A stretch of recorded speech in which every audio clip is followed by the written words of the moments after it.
This is the strongest tornado in history, 300 miles wide and over 2 miles high.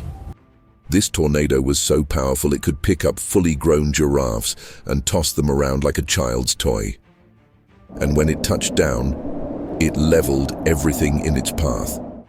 So just imagine how small you would feel if you were ever inside of this terrifying vortex. Hi everyone, here are your hosts, and you're watching this channel.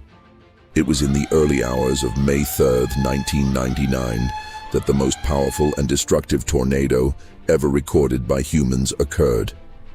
The tornado tore through the small town of Bridge Creek and Moore in Oklahoma, causing catastrophic damage and tragically taking 44 lives. But for now, we'll only be focusing on the unbelievable power of nature. The Bridge Creek and Moore tornado holds the record for the greatest wind speed ever measured by a tornado, at an incredible 300 miles per hour. For some context, a Category 5 hurricane has wind speeds ranging from 157 to 200 miles per hour. So this tornado had winds almost twice as strong as a Category 5 storm. In fact, the tornado was so powerful that the National Weather Service reported the pressure at its center dropped to 899 millibars. To put that into perspective, Hurricane Katrina, which devastated New Orleans in 2005, had a central pressure of 905 millibars. This means that the pressure within the tornado was 6 millibars lower than that of Hurricane Katrina. Before we continue, make sure to hit that subscribe button. If you love videos like this one about crazy weather events, then you won't want to miss any new videos that we release. As mentioned earlier, the tornado was 300 miles wide, which is the same width as 18 American football fields lined up side by side. The tornado also reached heights of over 2 miles, meaning that it extended higher than the world's tallest building, the Burj Khalifa in Dubai.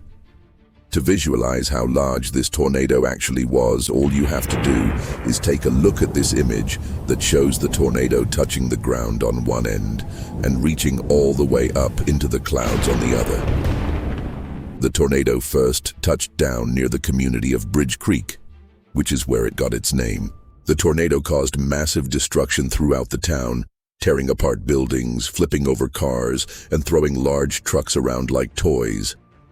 As the tornado continued its path of destruction, it moved toward the nearby town of Moore. Moore is a suburb of Oklahoma City and is home to about 55,000 people. The tornado struck Moore around 3:30 p.m. on May, when most schools had let out for the day. As the tornado approached, many people took shelter in the basements of their homes or in the storm shelters that had been built into the sides of some buildings. However, not everyone was able to get to safety in time. Some people were outside when the tornado hit, while others were in mobile homes that were completely destroyed. In total, the tornado caused more than $1 billion in damages in 1999, which is equivalent to more than $1.6 billion today.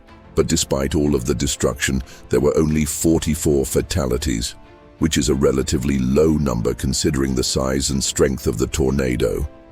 One of the most incredible things about this tornado is the fact that it was recorded in such great detail. That's because the National Weather Service had set up a special network of cameras to monitor the storm. These cameras captured incredible footage of the tornado as it moved across the landscape. One of the most amazing pieces of footage is a video taken by a storm chaser named Tim Samaras. Samaras was driving along a highway when he saw the tornado approaching.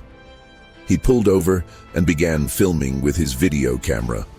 The footage shows the tornado roaring toward him, almost like a giant elephant roaring before trampling its prey.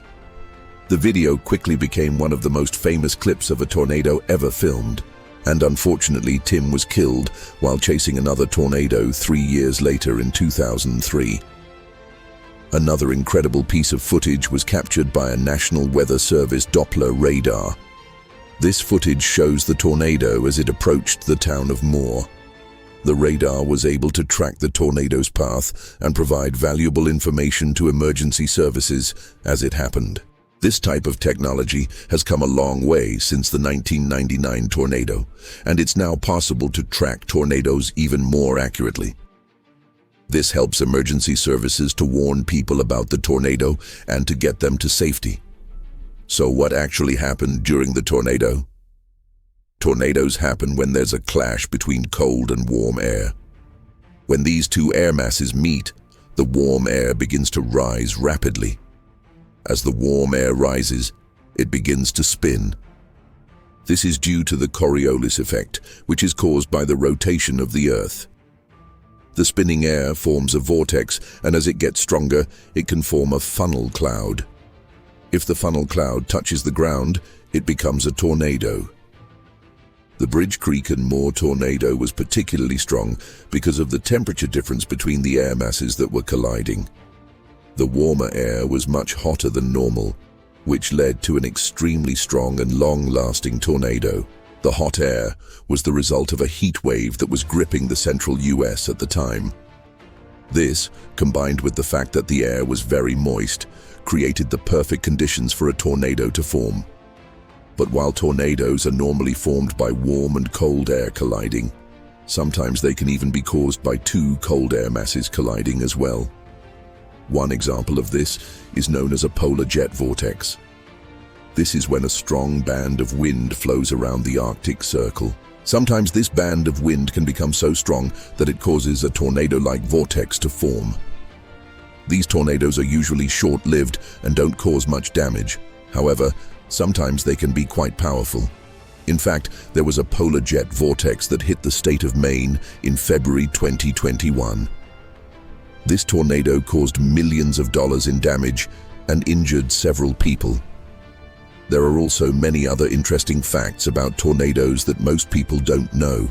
For example, did you know that tornadoes can occur in space?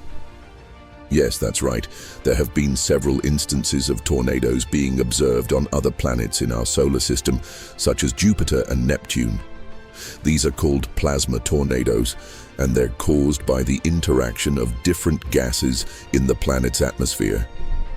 You might also be wondering how long tornadoes typically last.